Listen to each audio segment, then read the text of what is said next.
And I have been youth workers for as long as we can remember. Even before we actually married, we were doing youth work.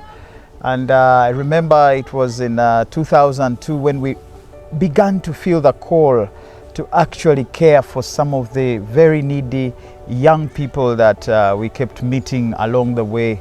And so that carried on up to around 2017 when EdRhon Ministries was actually birthed. It was in 2017 that we really felt that we needed to take care of some young people who were very needy at the time. It all came around when we visited a village in Mityana called Kabira, and there we found some very, very needy young people.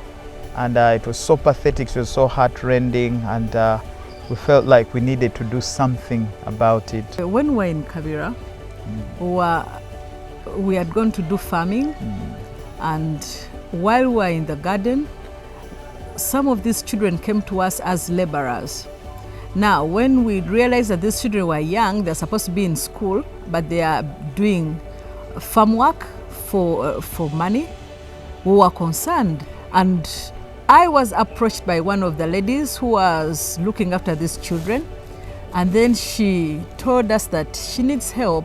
They can no longer feed the children and they can't look after them. That's why these kids are going out to work in people's gardens.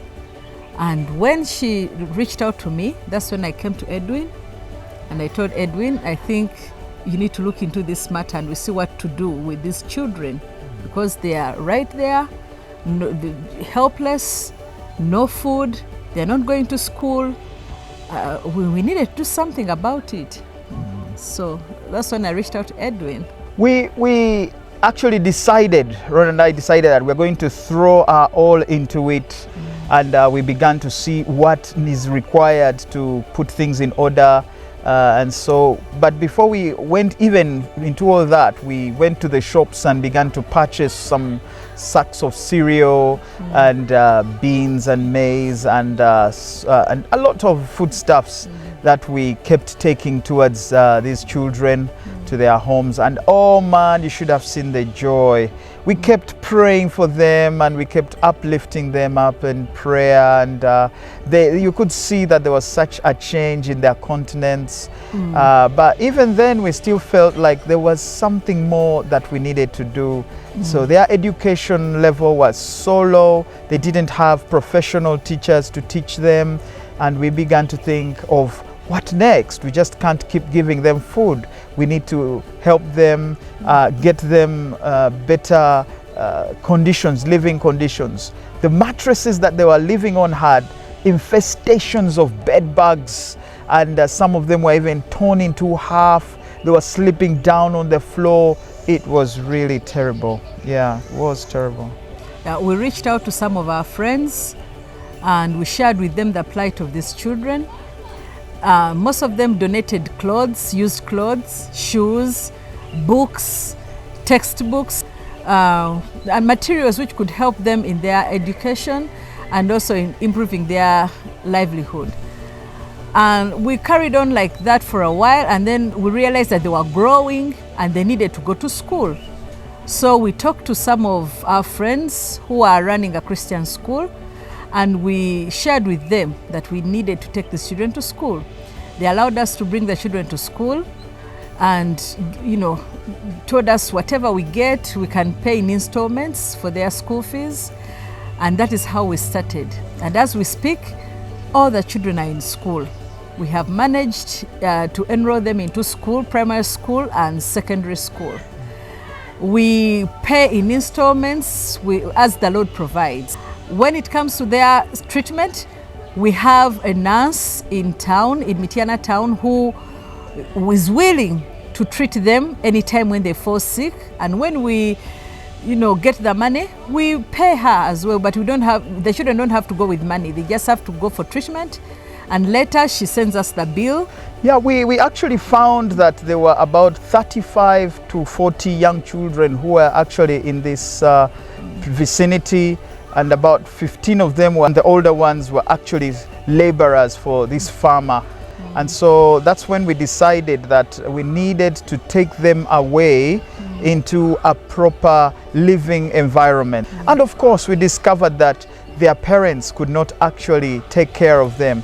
Some of them had parents who were given to drink, and they were useless at home, and some of these children were fending for their homes. And because the parents couldn't raise the money, they sent them to this farmer guy who actually took them to the gardens and worked them so hard. They would wake up at around 4 a.m. They go tend to the animals and eventually go to the gardens. They didn't have any breakfast. They would carry on until midday, and they would just rest for a while. And then in the evening, about 4 p.m., they would be given a cup of porridge for their meal, and they would be sent off to bed. So it was under those circumstances that we decided we need to take them to school. And that is how the story of taking them to the schools and taking them back to their parents began. I began to contact some of their parents, and the parents began to receive their children back when they knew that at least part of that burden was being covered. Their school fees was being attended to. And my wife has been very instrumental in coordinating the sponsors and people who are willing to give. And so I really thank God that we managed to get to this level where we are with our sponsors. With the help of EdRhon Ministries, we gave them hope that they can stay with their children so that they are not used as laborers, and then we can assist in paying their school fees.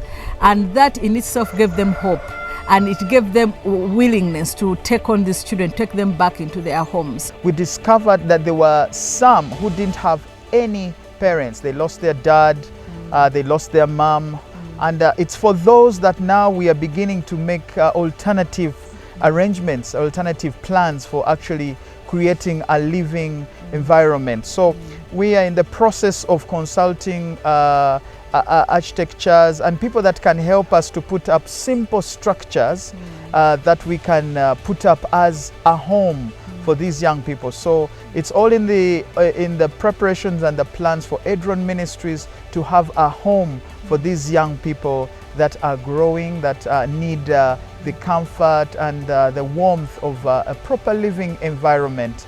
Many of them have come to us, and they actually want to come to our family and say, oh, Uncle Edwin, Auntie Rona, we want to come and live with you. But we just can't have all of them, or if we took one, the others would feel bad. So that's why we felt that we needed to get to that place where we can actually have a proper home for them, and that's what we are actually working at right now. We're thankful to God that people are concerned, and they're actually giving us advice on how to go about all this. But we're still believing God for actually this being effected in EdRhon Ministries, having a proper home for these young people.